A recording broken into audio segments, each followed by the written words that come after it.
बंगला खाली करने को लेकर नोटिस मिला है, क्या कहेंगे आप? देखिए, मैं तो इधर अपने विधानसभा क्षेत्र में हूँ, लेकिन मुझे जानकारी मिली है कि कई जो हमारे मंत्री रहे हैं उन्हें मकान खाली करने के लिए नोटिस मिली है और उन्हें जुर्माना भी लगाया गया है, जो बिल्कुल गलत है। जितने भी अपने पूर्व मंत्री हैं उन्हें जो आवास आवंटित हुआ है वो खाली होते ही लोग शिफ्ट कर रहे हैं, लेकिन खाली तो जो अभी महागठबंधन के मंत्री हैं उन्हीं को करना है। उसमें कई राजद के हैं जो मंत्री हैं जिनका बंगला आवंटित हुआ है, उसमें फिर पूर्व मंत्री जाएंगे क्योंकि उन्हें नए आवास में जाना है।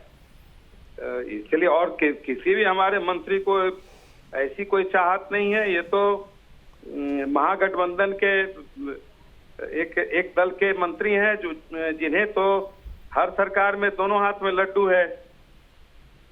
ठीक है तारकिशोर जी, पर ये तो साफ है कि जिसे जहां जाना है आपको वो जगह खाली नहीं है, उन्हें जहां जाना है वो जगह खाली नहीं है। ये थोड़ी मुश्किलें हैं, पर इस मामले पर अब सियासत हो रही है, इससे किस तरीके से देख रहे हैं आप? नहीं, देखिए, सियासत की बात नहीं है। ये जुर्माना लगाना कतई उचित नहीं है।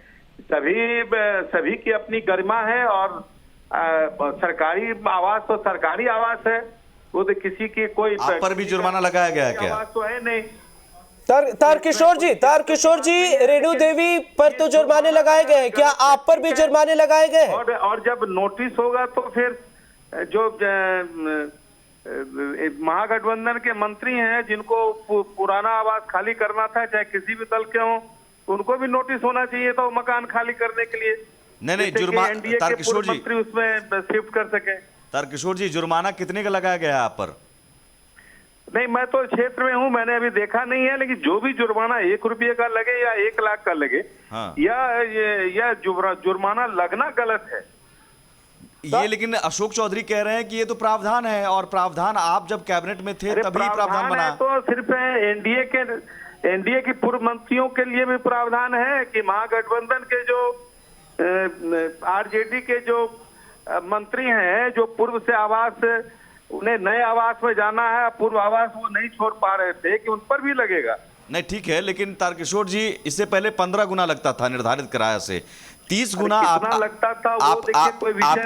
आपके समय में ही फैसला हुआ है ना 30 गुना का। क्या कि आप दो आईने से सरकार किसी चीज को क्यों देखेगी? महागठबंधन के अगर मंत्री हैं, उन्हें आवास खाली करना है तो उनको जुर्माना नहीं लगेगा, और एनडीए के पूर्व मंत्री हैं, उनको जो आवास आवंटित हुआ है वो खाली नहीं है तो उनको जुर्माना भरना पड़ेगा। ये कहाँ का न्याय है? ये 30 गुना आप तो लंबे वक्त तक सरकार में रहे हैं, हम लोग तो इस ढंग से किसी के साथ व्यवहार नहीं किया है। नहीं, 30 गुना किराया जो वसूला जा रहा है, क्या उस पर भी आपत्ति है या सिर्फ जुर्माने? तो देखिए, मैंने कहा ना कि वो कितना गुना जुर्माना है, कितना है, मैं इस पचड़े में नहीं जाना चाहता। मैं इतना ही जानता हूं कि अगर उन्हें 1 रुपये का भी पेनल्टी लगा गया है तो ये गलत है, इसे वापस लेना होगा। तो आवास खाली नहीं करेंगे? अरे आवास तो जैसे ही खाली होगा लोग शिफ्ट कर रहे हैं, आवास तो नहीं खाली करेंगे। सरकारी आवास तो कोई अपना आवास होता नहीं है। तारकिशोर जी, पर ये नोटिस भी 3 महीने के बाद दिक्कत यह है कि आपको तेज प्रताप यादव जी के आवास में जाना है, लेकिन तेज प्रताप जी को रेणु देवी जी के आवास में जाना है, तो रेणु देवी खाली करेंगी तब। प्रताप जी को किसके आवास में जाना है मैं नहीं जानता, लेकिन तेज प्रताप जी तो अभी तक उस आवास को खाली नहीं किए, तो उनको भी पेनल्टी लगना चाहिए। नहीं, लेकिन तेज प्रताप का भी जिसके आवास में आवंटित हुआ है, वो खाली नहीं किया होगा, तो जो खाली नहीं किया होगा उस पर लगना चाहिए ना। तो आपको लगता है कि सियासत से प्रेरित होकर तेज प्रताप पर भी लगना चाहिए? उनके जो मंत्री हैं शाहनवाज जी, उनके आवास में जो रेणु देवी को जाना था तो उनको भी पेनल्टी लगना चाहिए। तो आवास तो जो खाली नहीं कर रहे हैं उस सब पर लगना चाहिए ना। ये आपको लगता है पॉलिटिकल वेंडेटा है ये? नहीं, देखिए, ये गलत है। इस दृष्टि से किसी भी सरकार को नहीं देखना चाहिए। कोई माननीय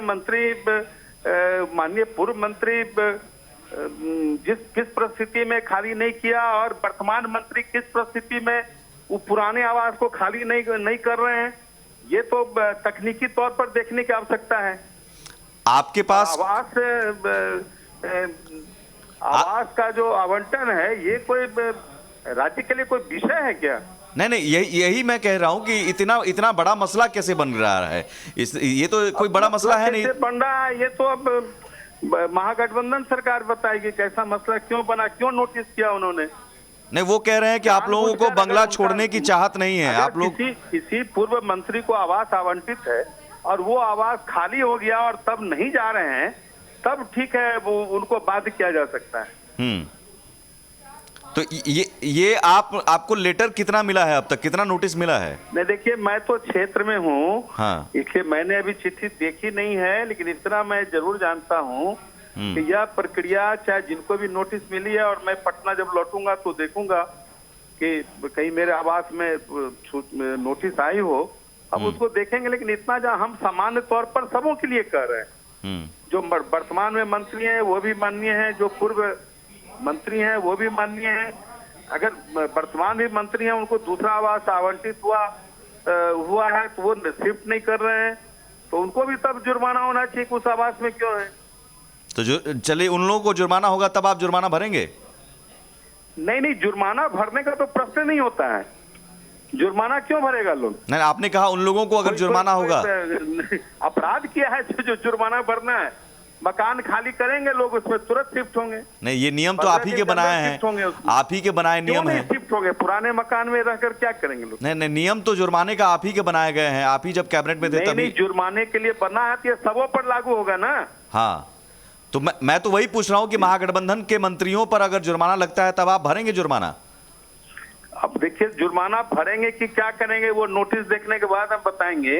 अच्छा, लेकिन मैं सामान्य प्रक्रिया की बात कर रहा हूँ। ठीक है। सरकार को एक दृष्टि से इस मामले को देखने की आवश्यकता है। ठीक है, और सरकार को इन चीजों से बचना चाहिए और इस तरह की जो नोटिसें हुई है उसको विड्रॉ करना चाहिए। चलिए ठीक है, बहुत शुक्रिया तारकिशोर प्रसाद जी।